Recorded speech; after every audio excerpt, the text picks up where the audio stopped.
always want what you can't have. She liked boy colors. Everyone knew that. She got the blue and green toys instead of the pink ones. I always wore ruby red gel slippers, my mom said.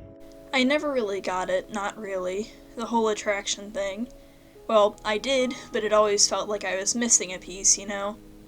I kneel on pews prayed upon in vain again and before the fear of God and his devil friend. Cartoonish figments of a young imagination scare me straight out of my pants and into pleat-plaited uniform skirts. Pasty legs proclaim, "Look, I'm a good girl, good girl, good girl." Growing up, I had incredibly curly, thick hair, which I had no clue how to take care of and had no interest in actually having. In 7th grade, I liked one of my friends. Liked. I couldn't tell, though. I sit cross-legged on floorboards, beat in by years and circles, liturgical calendars, and Advent wreaths, each spring giving up a Lenten feet. Almost always, I'd slick it into a tight bun, held by 2 to 3 hair ties, and top it off with a neon Nike headband, which typically resulted in a headache. Put on blue eyeshadow and lip gloss, put on a dress, felt the most beautiful I ever felt. From ashes to ashes and dust to dust, I'm a good girl, good girl, good girl. She stomped on the tabletops and played with bugs. She rode around the bike park until her skin disappeared beneath a layer of dust and dirt. That dust and dirt was her armor. Fingernails peel themselves apart before the strange man in his theatrical robe, a wrestling match between misled conscience and paralyzed tongue. Shame cannot confess the sins I done. Words without whisper have my head on a stick.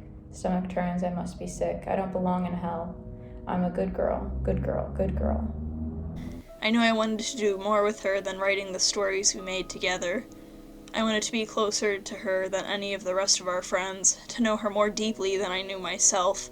We played lovers as if it were house. Me the husband, you the wife. Me the wife, you the husband. Me the wife, you the wife. Locked bedroom door deceived innocence once more. The men in my family telling my sister to stop dressing me up. I'm a boy, I'm not supposed to look pretty. On occasions, I would take the 45 minutes to straighten my hair, so I could feel like there was less of it. However, the North Carolina heat would puff it up within hours. When I did complain about not wanting to have the hair I had, people would always repeat the phrase, "You always want what you can't have." While this phrase made a lot of sense, it also made no sense. There were limitations even though the changes I wanted were possible.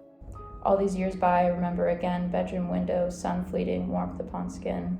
My belly and yours pressed together, my first kiss, my best friend. And what a beautiful thing it should have been, until the teacher taught me it was a sin. And from then on I swore, I'm a good girl, good girl, good girl. I asked myself if I wanted to kiss her, because that, I thought, was what made it a crush, and I didn't. So I did nothing, and I just sat there for years, just ignoring my feelings that I'd convinced myself didn't exist, because they didn't work how they were supposed to. My 5-year-old self feeling like I did something wrong, so I stifled my queer. So I became the good girl, good girl, good girl. I wore the skirt, I played the part so well I believed I chose a life less of sin.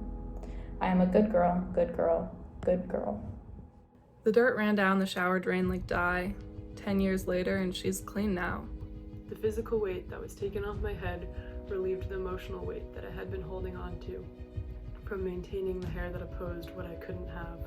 Land of lake and pine taught me well the art of camouflage. You get what you get and you live with it. Senior year of high school, she reached out to me saying she wanted to finally finish one of our stories, a feat we'd never accomplished before we graduated. As my child years fleet me, I start to unravel the things that shape me. Tired of trying to trick to tick everyone, myself included. Time yet to run through. I see the things I endured as a child translate into how I process my emotions. I see what I thought to be water off a duck's back actually festered in me. She flexed her calf.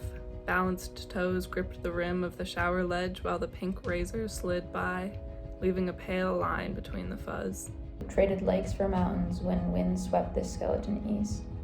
New lesson-riddled lands, old habits to unteach.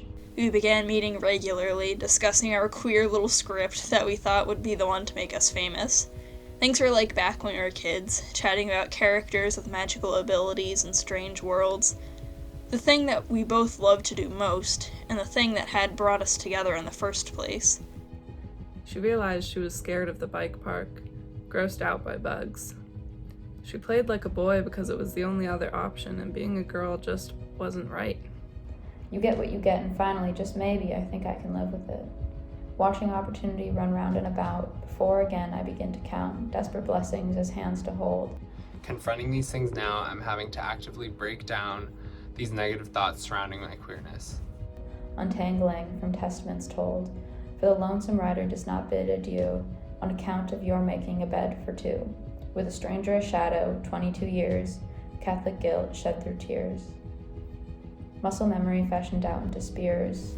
It reminded me how much I love her, and to my surprise, she began to love me too. I know that I would give all my love to the next queer person I saw, so why can I not apply that to myself? Why do I see the best in others and the worst in myself? The only reason it seemed unachievable was now because I was the one telling myself that I have always wanted what I couldn't have. Lichen pine lullaby leans with the winds, and I let it rock me to sleep every now and again. What else is there that I tell myself I can't have? I met her in a dream. She reminded me of myself, but lighter. I love myself. I have this whole time. When you think of them, you think of the color pink. You think of flowing dresses, funky patterns, sparkles, and cheetah print. You don't think of a woman. Christ-like contentment, waltzing across water to silent melodies, in step with a woman I do not yet know but recognize. Now when we discuss our ideas for stories, they aren't limited to the ones of the characters we create. We discuss our lives, our aspirations, and how excited we are to tell our story together. From another life, maybe tomorrow night, love her I might across the water and around town.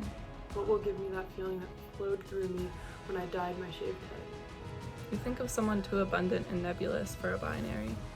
You think of someone once restricted by social constructions of what a woman or non-woman should and shouldn't be. You think of someone who is now broken free. I just let the words of others grow louder than my own. Holding hands in the produce aisle, we speak of the meal we will make and forage for overpriced grocery store flowers for the home we built in each other. I still don't want to kiss her, not really, but I want to hold her and help her grow and support her in everything she does and everything we'll do together. Side by side in the park we walk, around the lake and through the pines, calling out to the dogs to come back. I love my face and every hair and blemish that ever grows on it. I love my mind and I love being with myself. What other unnecessary limitations am I imposing on my queer identity? I do not try to hide the ugly parts of me. I let my freak flag fly and allow people to come in on my terms. I'll repeat that, on my terms. I must keep repeating these questions in my head to ensure I unlearn the things that hold me back from finding the version of myself that my young self first dreamed. Bittersweet moments well in my Irish eyes like my dad and his dad's did before him. She pulls her daughter from my leg for her first day of kindergarten. Our tale of romance may be a bit unique, but it is ours. It is everything I wanted back in 7th grade, back before I could even imagine how perfect we could be.